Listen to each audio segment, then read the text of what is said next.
ছোট ভাইয়েরটা অ্যাডজাস্ট হয়েছে, আপনার সাথে আপনারটা অ্যাডজাস্ট হয়েছে।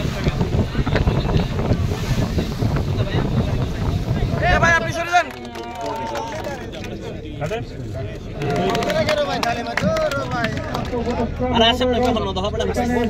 অনেক কাদা মারা মহিলারা অনেক কষ্ট করে আপনার ট্রলারে ইসেপুটে উঠতে হতো, দুই দিকে কাদা মারা যায়। এই ফেরিটা হওয়াতে এখন আমাদের আর কাদা মারাই যাওয়া লাগবে না। এক কোমর কাদা মারিয়ে আমরা চট্টগ্রাম যাতায়াত করতে হতো। স্টুডেন্ট থাকা অবস্থায় আমরা বাড়িতে ইমার্জেন্সি কোনো আমাদের আগে আসলে তখন জীবনটাকে হাতে নিয়ে যাওয়া হতো, বিশেষ করে বর্ষাকালে।